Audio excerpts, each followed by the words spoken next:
Hello, this is Miss PSKV coming to you in the comfort of your home. Just coming through. So relax yourself. And I tell you, if it's hot outside, get you something cool to drink and just relax yourself. If it's cold, baby, just get into that coziness. Drink something hot and warm and just cozy up and listen to Miss PSKV coming to you in the comfort of. Now, we're going to be talking about weight. That's right, weight. The problem with weight. Now, I'm going to give you, my story, my truth about weight. Now, when it come down to weight, did not have a problem as a child coming up.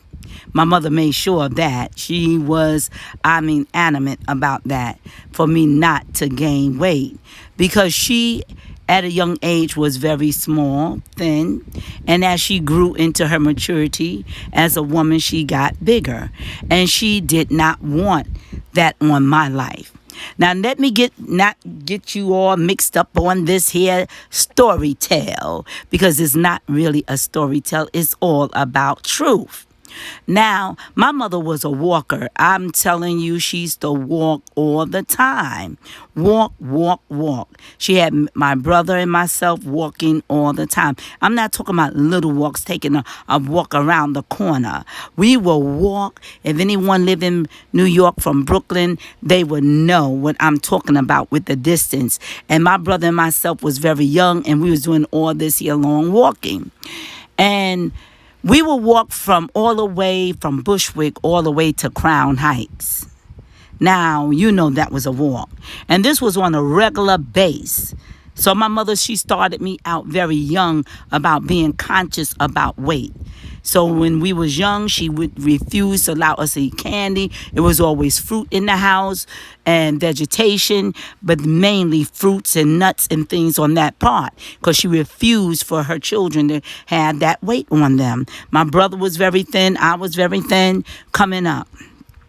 So as I went into my, teens, I was still very thin. This time I was so thin that my mother was giving me things to, push my nourishment up more higher. Then after that, I went on to high school, college, still thin, having children, still petite. But then later on, as I matured, went to work and different things and was not getting that workout like I supposed to, things took place. But let me tell you, I am a very strong walker due to the fact of my mother pushing that into me at a young age. I will walk all the way from Manhattan on the Brooklyn Bridge all the way to Flatbush. And we talking about all the way to East Flatbush, all the way now. And I would just get on that Brooklyn Bridge. When I get downtown Brooklyn, I would still just keep on going, walking all the way from that Brooklyn Bridge, passing the Brooklyn Library, and still keep on walking, baby. I'm telling you, I am a walker. And so I'm just giving you a little brief of my truth. And then my husband used to get so upset with me, when we was married, because I kept a lot of equipment in the house. I had so much of exercising equipment. I had my, treadmill. I had my exercising bike. I had the stepper. I'm telling you, it was full of exercising equipment. And I was constantly working out. But then when I took jobs and you have to sit down, and then plus in the ministry, I started sitting down, counseling. And next thing I know, weight start coming on the body, and that was, surprising. But I started looking at it and doing more and more research. Why is the weight coming on the body? It's not just because I'm sitting down. It's also because of what foods I'm choosing to eat. And I was always an adamant person about what foods I eat now. But now I'm eating things that now I'm not conscious of what going inside of the body while I'm sitting down counseling, while I'm sitting down typing, while I'm sitting down writing. All of these things was coming in, and was gaining weight. So I hit back out there, start walking again, weight start coming off the body, all of that good stuff came in, and I was already, taking my herbs, my vitamins and all of that. Weight start coming off the body. But still, it was like a roller coaster. It was coming back again. And I said, well, where's this coming from? After I had my children, I went right back to my size. Everything was good. And PSKV love laughing now. And I went on and started going into my truth. And I started telling my mother, those that know me very well, they would say, oh, yes, she have said this many times over. And I said, Mother, we don't need to be eating grits. We do not need to be eating grits because grits is not good for us. Now, my mother come from the deep south, from Alabama, and telling her not to eat grits was like, going to war.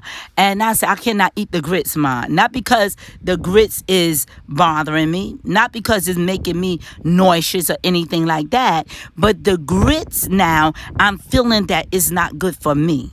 And I started telling my mother not to eat it because I felt that this here was the cause of diabetes, because my mother now turned around and got diabetes. I don't have diabetes, but still I had to take on a responsibility. So now I'm not eating the grits. I'm not eating the rice. I'm not eating a lot of starch and bread. And I saw the weight just went off my body. Now, this is way before the keto diet was going in so, popular into the people's household. So all the way in the 90s, early 90s, I was already activating myself in that way of eating. So no one just had to sit down and say, go and do that. But also it was the content that I was putting in with knowledge. The content that we now apply ourselves with. So now, at an early age, like I said, my mother was always keeping me, strong about weight because she was seeing that weight was a problem, and she did not want that to be my problem. So at an early age, she took me, to classes. She was going to, Weight Watchers. She was going to, different classes, that was subscribed to her, to take for the healthy eating. So my mother said, look, my daughter is young, but I want her with me. So at 9 years of age and as older, even as a teenager, she was dragging me on with her, learning how to cook healthy. So I done went to major, seminars and classes dealing with how to eat healthy, and I have to give honor and thanks to my mother doing that, and so after this here done took place and I start going into the research of it and start saying, wait a minute, it's not just about me sitting down. It's not just about me getting up and exercise. It's about the choices of food that I'm putting in my body. You understand? The choices and the food. So now, at one time, I was a pescatarian. I would just eat the fish and not no chicken, no beef, no lamb, none of that. And my blood level went all the way down, and went into an anemia, order. I became anemic. And so I had to start, eating that way. And I said, something is not clicking right here.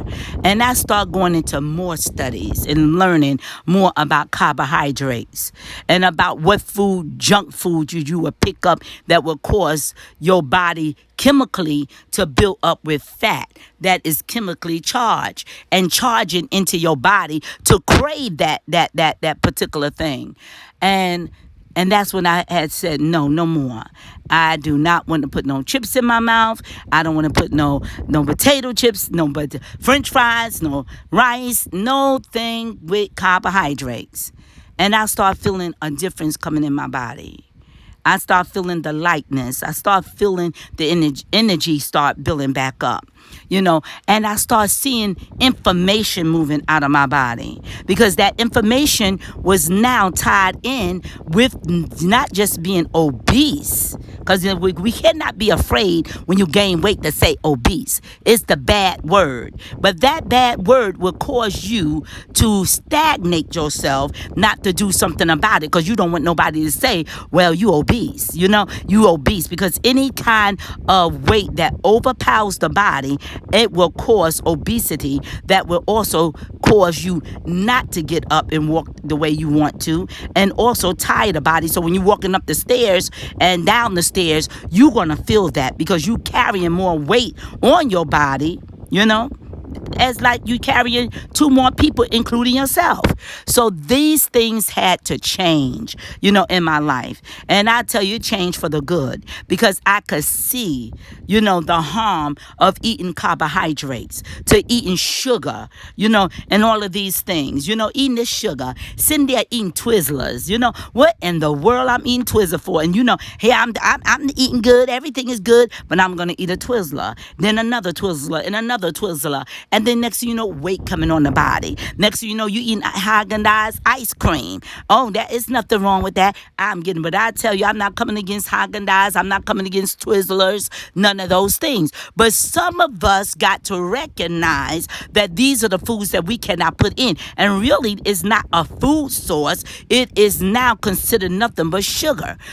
We know the dairy is in it, but also in that dairy is sugar.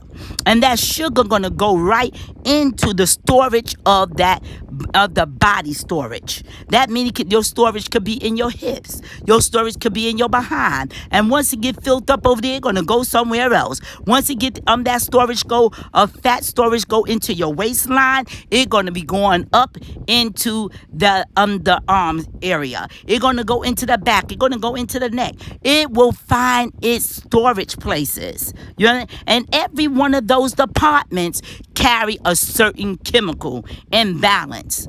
So if you got all that fat around your back and your neck, do you not know that is going to be affecting your thyroids? Those things means a lot, because your thyroid controls the body. That little thyroid controls the body. And the next thing you know, your body is now blowing up, because you are now eating things, putting in your body that that your body is craving for.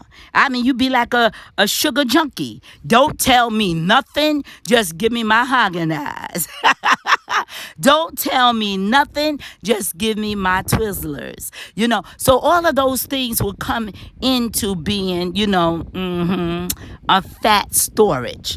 Even if you sitting down there watching television, you are in the movie theater, and now you eating all of this here junk food. You eating the tacos. The tacos is with the corn, and you eating them tacos, and they say, oh, it's good because I got all of the salsa and I got all the other stuff. But you're not recognizing that it's still a carb that you eating that's going to build up into the body. And next thing you know, you eating the Frank. The Frank, is so good. But now while you eating that Frank, you're not recognizing you eating the bread. That's another carb going into the body. Next thing you know, you piling yourself up with the popcorn. Oh, that's no problem, because that's healthy. Then you not recognize all the saturated fat and all of that stuff that is all piled up on that popcorn. So we got to look, and we have to be responsible of the things that we eat, and we have to come into our own well-being to recognize that we means a lot. Let me not go into this Abanic. Let me not go into this here crazy talk. Let me just talk to you straight. You got to be responsible for yourself. That's right. So even though you go to a diet clinic, even if you go to all of those places, guess what? You still got to be responsible for yourself, because you got to get that energy. You got to get that willpower to do this, And so I'm going back right now, talking about my truth. And in my truth also, like I said, my mother pushed me a lot. But at the age of 13, 14, I already had Dr. Atkins' book. And I was a person that was thin. And my mother said, here go the book, order the book. And the Dr. Atkins book came right there. And I went into Dr. Atkins' book and I read it. And I saw what he was talking about. And I also experienced what he talked about because I lived what he was talking about. And I saw that what he was saying was absolutely true. So Dr. Atkins was getting a lot of backlash about how he presented his way of losing weight. Not just saying for the public, and written this book about it. So back at that time, he was getting a lot of backlash. And the main thing was he was talking about carbohydrates, that it is better to eat the lean meat and vegetation and leave the potatoes and the carbohydrates alone and eat this here way, and it's healthy for you. And a lot of people would say,